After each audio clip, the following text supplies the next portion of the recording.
రాజ్యసభ సభ్యురాలు మాజీ కేంద్ర మంత్రి రేణుకా చౌదరి జన్మదిన వేడుకలు భద్రాద్రి కొత్తగూడెం జిల్లా మనుగూరులోని రేణుకా చౌదరి క్యాంపు కార్యాలయంలో రేణుకా అక్షర మహిళా మండలి ఆధ్వర్యంలో ఘనంగా నిర్వహించారు. భద్రాద్రి కొత్తగూడెం జిల్లా మనుగూరులోని రేణుకా చౌదరి క్యాంపు కార్యాలయంలో రేణుకా చౌదరి జన్మదినం సందర్భంగా అక్షర మహిళా మండలి ఆధ్వర్యంలో కేక్ కట్ చేసి అన్నదాన కార్యక్రమం నిర్వహించారు. ఈ సందర్భంగా కాంగ్రెస్ పార్టీ సీనియర్ నాయకులు గురిజాల గోపి మాట్లాడుతూ, ఈ రోజు మాజీ కేంద్ర మంత్రివర్యులు రాజ్యసభ సభ్యులు మా అమ్మ రేణుకా చౌదరి గారి జన్మదిన వేడుకలు ఈరోజు మనుగూరు రేణుకా అక్షర మహిళా మండలి క్యాంప్ ఆఫీస్ లో జరుపుకోవడం అన్నది మాకు చాలా సంతోషకరమైన విషయం. అదేవిధంగా మా అమ్మగారు మంచి ఆరోగ్యంగా ఉండి ఇంకా ప్రజలకు సేవలు అందించాలని మనస్ఫూర్తిగా కోరుకుంటూ నిన్ను నూరేళ్లు ఆరోగ్యంగా ఉండాలని చెప్పేసి నా దేవుణ్ణి ప్రార్థిస్తూ మా రేణుకమ్మ గారు చేసిన సేవల్ని ఈరోజు ప్రజలందరూ గుర్తించుకుంటున్నారు. నేను ఒక సందర్భంలో మనుగూరులో ఒక విషయం మీద చెప్పాను, అమ్మ జరిగిన పరిస్థితి ఈ విధంగా ఉంది,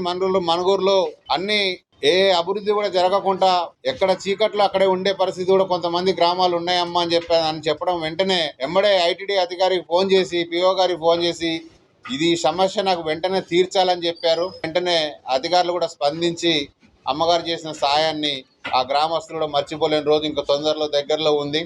అటువంటి ఎన్నో మంచి కార్యక్రమం చేసి జీవితంలో వెలుగు నింపిన మా రేణుకమ్మ గారు ఆరోగ్యంగా ఉండాలని చెప్పేసి మనస్ఫూర్తిగా దేవుణ్ణి కోరుకుంటూ ఇటువంటి జన్మదిన వేడుకలు మరిన్ని జరుపుకోవాలని చెప్పేసి మనస్ఫూర్తిగా కోరుకుంటున్నాం.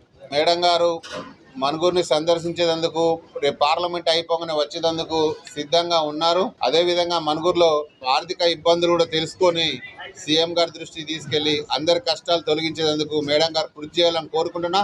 మా మేడం గారి బర్త్డే సందర్భంగా ఈరోజు ప్రజలందరికీ అన్నదాన కార్యక్రమం, అదేవిధంగా పేదవాళ్లకు చీరల కార్యక్రమం పంచే కార్యక్రమం కూడా మంచి విజయవంతంగా చేస్తూ ఈరోజు చాలా ఆనందం వ్యక్తం చేస్తున్నాం.